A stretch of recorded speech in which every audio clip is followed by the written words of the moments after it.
হাজো আৰু আঠগাঁৱৰ অঞ্চলৰ কেইজনমান ল'ৰাই লগ লাগি বন্ধুকেইজন লগ লাগি আমি এটা পদক্ষেপ লৈছোঁ। যিখিনি পাৰোঁ আৰু মানে আমাৰ যিখিনি সামৰ্থক যিখিনি পাৰোঁ আমি সেইখিনি লৈ অহাকালি আমি শিৱসাগৰলৈ যাম বুলি ভাবিছোঁ। কি কি সামগ্ৰী লৈ যাব আপোনাৰ? সামগ্ৰী আমাৰ চাউল, দালি, পিঁয়াজ, আলু, চাবোন, তেল, আপোনাৰ কাপোৰ, বিস্কুট, আটা, চুজি। এতিয়া আজিৰ দিনত এনেকৈ এটা কথা ভাইৰেল সামাজিক মাধ্যমত চৰ্চা হৈ আছে যে মানুহে মানুহৰ বাবে আপোনালোকে দেখা যুৱক উঠি অহা যুৱক এই চিন্তা কেনেকৈ মনলৈ আহিল? বস্তুবিলাক দেখি আছোঁ, আমাৰো মনত এনেকুৱা আহিল, বহুত বেয়া লাগিছে দেখি কেনে। তো সেনেকুৱা হিচাপত আমি আমাৰ বন্ধুখিনি লগ লাগি আমি এটা পদক্ষেপ হাতত লৈছোঁ। আৰু কিমান টকাৰ সামগ্ৰী লৈ যাব আপোনালোকে? আমি প্ৰায় 1.5 লাখ টকাৰ সামগ্ৰী লৈছোঁ। কাপোৰ, খোৱা বস্তু, যিখিনি পাৰোঁ আমাৰ প্ৰয়োজন সাপেক্ষে মানে সামৰ্থক হিচাপে যিখিনি পাৰোঁ আমি সেইখিনি লৈছোঁ। আচলতে মানুহে মানুহৰ বাবে এতিয়াও পাহৰা নাই নেকি?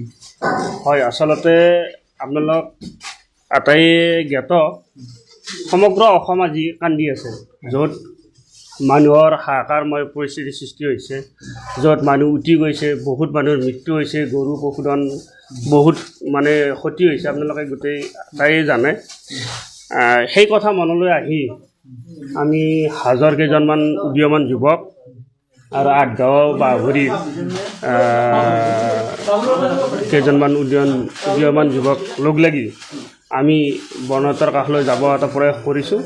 যথাকিঞ্চিত যিখিনি আমি সম্ভৱপৰ বা যিখিনি আমি পাৰোঁ সেইখিনি আমি সেই বনতৰ কাষলৈ গৈ দিবৰ এটা প্ৰচেষ্টা হাতত লৈছোঁ। আৰু আজি আমি ৰাতি ইয়াৰ পৰা আপোনালোকে দেখাই পাইছে, এতিয়া আমাৰ পেকিংবিলাক কৰি আছে ল'ৰাবিলাকে। এই পেকিংখিনি হোৱাৰ পিছতে আমি এটা যাত্ৰা কৰিম শিৱসাগৰ অভিমুখে। আৰু আমি বনতৰ কাষত গৈ আমি যিখিনি পাৰোঁ আৰু যথাকিঞ্চিত মানে যিখিনি অঞ্চলত হয়তো এতিয়ালৈকে মানুহ যাব পৰা নাই বা গৈছে যদিও মানে পৰ্যাপ্ত পৰিমাণে সামগ্ৰী পোৱা নাই, সেই অঞ্চলবিলাকত যাই আমি দিবৰ কাৰণে এটা চেষ্টা কৰিম। আৰু আপোনালোকেও আশীৰ্বাদ কৰিব। আৰু এইখিনি বস্তু